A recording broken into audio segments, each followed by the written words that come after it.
Amma immoo kan waliin ilaallu waa'ee gad-sirriiti. Gad-sirrii lakkoofsa raashinaalii irratti jechuudha. Gad-sirrii lakkoofsota raashinaalii yommuu ilaallu hiikoosaa xaan miseensa raashinaalii yoo ta'e gad-sirriin xaa sarara lakkoofsaa irratti fageenya 0 fi xaa gidduutti argamudha jedha. Kanaaf sarara lakkoofsaa irratti 0 fi xaan as yoo ta'e yookaan immoo xaan as yoo ta'e garaagarummaa yookaan fageenya 0 fi xaa gidduu jirudha jechuudha. Kanaaf kallattii irratti hundaa'e osoo hin taane fageenyuma isaan gidduutti argamu kana qofa ilaalla jechuudha. Kanaaf hiikoo isaa irratti haala kanaan hiikuu dandeenya. Xaa gatii lama qaba xaan yoo gad-sirrii keessa ta'e xaa yookaan immoo negatiiva xaa ta'uu danda'a. Xaa kan ta'u yoo xaan irra guddaa 0 ta'edha. Yookaan immoo negatiiva xaa kan ta'u immoo yoo xaan irra xiqqaa 0 ta'edha jechuudha. Kanaaf fakkeenya fudhannee yommuu ilaallu immoo wanta sana haala ifaatiin kaa'uu dandeenya jechuudha. Fakkeenyaaf 5 yoo ta'e gad-sirriin 5 meeqa ta'a? 5 ta'a jechuudha. Maaliif 5 irra guddaa 0 waan ta'eef 5 goonee keenya. Yookaan immoo gad-sirriin negatiiva 5 meeqa ta'a? Negatiiva 5 jechuudha. Meeqa ta'a jechuudha? 5 ta'a jechuudha. Kanaaf gad-sirriin negatiiva 5 meeqa ta'a? 5 ta'a jechuudha. Fageenyi 0 irraa inni qabu yuunitii 5dha jechuudha. Lakkoofsota kaanis akkasumatti waliin madaalchisuu dandeenya jechuudha. Fakkeenyota asirras jiran haala kanaan ilaaluu dandeenya. Gad-sirriin 0 0dha ofuma isaatii. Kanaaf haala kanaan ilaaluu dandeenya. Gad-sirrii xaa hiikoo 1.3 irratti A yoo ta'e Aan irra guddaa 0 yoo ta'e xaan dirqama Aan irra guddaa 0 ta'uu qaba. Xaan maal ta'uu danda'a? Xaan A ta'uu danda'a yookaan immoo xaan negatiiva A ta'uu danda'a. Lamaan kana keessaa ta'a jechuudha. Gad-sirrii lakkoofsa kamiyyuu poozitiivadha. Kanaaf gatiin xaa immoo A yookaan immoo negatiiva A ta'uu qaba jechuudha. Kanaaf gatii xaannaa barbaannu 7 yoo ta'e fakkeenyaaf A irratti gatii xaa barbaaduudhaaf xaan walqixa meeqa ta'a? 7 yookaan immoo negatiiva 7 ta'a jechuudha. Lamaan kana keessaa ta'a. Kanaaf negatiiva 7 yoo gashine 7 yoo gashine meeqa nuu kenna? 7 nuu kenna jechuudha. Fakkeenyaaf baammoo na ilaallu gad-sirrii 3 xaa hir'isuu 6 walqixa 15. Kanas haala lamaan ilaaluu dandeenya jechuudha. Tuuta furmaataa lama qaba. 3 xaa hir'isuu 6 walqixa 15 yookaan immoo 3 xaa hir'isuu 6 walqixa negatiiva 15 ta'a jechuudha. Kanaaf 3 xaa walqixa 6 gara sanitti innaa dabarsinu 15 ida'uu 6 ta'a. Negatiiva inni ture poozitiiva ta'a. Kanaaf 3 xaa walqixa 21 3dhaan innaa hirru xaan meeqa ta'a? 7 ta'a. Asitti immoo 3 xaa 6 gara sanatti innaa dabarsinu negatiiva 15 ida'uu 6 ta'a. Kanaaf 3 xaa walqixa negatiiva 15 ida'uu 6 meeqa ta'a? Negatiiva 9 ta'a. Kanaaf jala 3 innaa goonu xaan meeqa ta'a? Negatiiva 3 ta'a jechuudha. Kanaaf tuutni furmaataa keenya negatiiva 3 fi 7 ta'a jechuudha. Haala kanaan hojjechuu dandeenya jechuudha. Amma immoo gaaffilee gilgaala keessa jiran haa ilaallu. Fakkeenya lammaffaa irraa kaanu gad-sirriin lakkoofsa kamiyyuu poozitiivii akka ta'e waan ta'e beeknuuf warra negatiivii ta'an poozitiiva goona. Poozitiiviin immoo akkasumatti ta'a jechuudha. Gaaffii lammaffaa irratti ibsamoota armaan gadii shallagii kan jedhu gatii xaanuu kenneetu shallagii jedha. Kanaaf fakkeenyaaf caa fudhannu. Caannaa fudhannu 19 hir'isuu 2 xaa hir'isuu 1dha.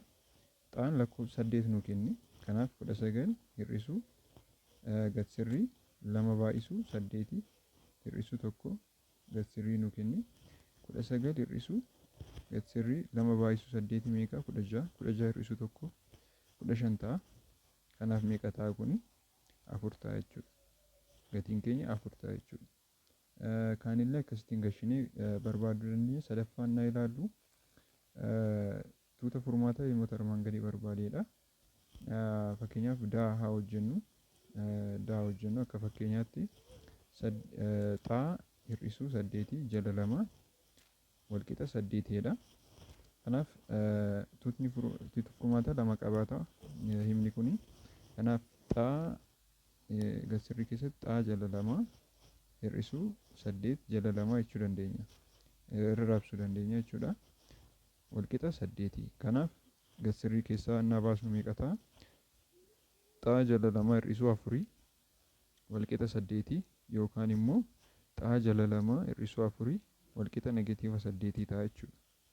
Kanaaf xaa jala 2 walqixa 8 ida'uu 4 ta'a jechuudha. Naachi gara sanatti dabarsinu xaa jala 2 walqixa 8 ida'uu 4 meeqa ta'a? 12. Kanaaf qaxxaamura baay'isuu dandeenya. Xaa walqixa meeqa ta'a jechuudha? 24 ta'a jechuudha. Kanaan immoo na hojjennu xaa jala 2 hir'isuu 4 kana gara sanatti dabarsinu negatiiva 8 ida'uu 4 xaa jala 2 walqixa meeqa ta'a kuni? Negatiiva 4. Qaxxaamurannaa baay'isnu meeqa ta'a? Xaan walqixa meeqa ta'a? Qaxxaamurannaa baay'isnu xaan meeqa ta'a? Negatiiva 8 ta'a jechuudha. Kanaaf tuutni furmaataa keenya negatiiva 8 fi 24 ta'a jechuudha. Haala kanaan hojjechuu dandeenya. Kaanillee akkasitiin hojjechuu dandeenya. Tokkos yoo daballe fakkeenyaaf eettaa daballu 2 xaa ida'uu 10 walqixa duwwaa tuqaa 5. Kanaaf kanannaa ilaallu kana gara firaakshiniitti jijjiiruu dandeenya. 2 xaa ida'uu 10 walqixa duwwaa tuqaa 5 innaa gara firaakshiniitti jijjiirru tokko jala 2 ta'a jechuudha. Tokko jala 2 edda ta'e booda hima 2 qabaanna jechuudha. 2 xaa ida'uu 10 achi negatiiva tokko jala 2. Kanaaf meeqa ta'a? 2 xaa kana gara sanatti dabarsinu tokko jala 2 hir'isuu 10 yookaan immoo 2 xaa ida'uu 10 10 gara sanatti dabarsinu 10 walqixa negatiiva tokko jala 2 hir'isuu 10 jenna jechuudha. Kanaaf kanannaa hir'isnu meeqa ta'a? 2 kana baay'isuudhaaf yookaan immoo waliigalatti 2 naa baay'isu akka nuuf salphatuuf jechuudha. Qayyibuu ganaa waan hin ilaalleef 2 naa baay'isnu hunda isaanii. Kanas lamaan karaa lamaanuu 2 baay'isna jechuudha. Innaa baay'isnu meeqa ta'a? 4 xaa walqixa kun meeqa ta'a? Tokko hir'isuu 20 ta'a jechuudha. Kanaaf 4 xaa walqixa negatiiva 19 ta'a. Sana booda jala 4 goona. Xaan meeqa ta'a? Negatiiva 19 jala 4 ta'a jechuudha. Kanas immoo karaa lamaanuu 2 yoo baay'isne walqixa waan ta'uuf wal madaalchisnee baay'isne waan ta'eef rakkoon qabu. 4 xaa walqixa negatiiva 1 hir'isuu negatiiva 20 ta'a. Sana booda 4 xaa walqixa negatiiva 21 jala 4. Kanaaf xaan meeqa ta'a? Negatiiva 21 jala 4 ta'a jechuudha. Kanaaf tuutni furmaataa keenya meeqa ta'a? Negatiiva meeqa ta'a? Negatiiva 21 jala 4 fi negatiiva 19 jala 4 ta'a jechuudha. Kanaaf tuutni furmaataa keenya kanan ta'a. Kaanillee akkasittiin hojjechuu dandeenya jechuudha.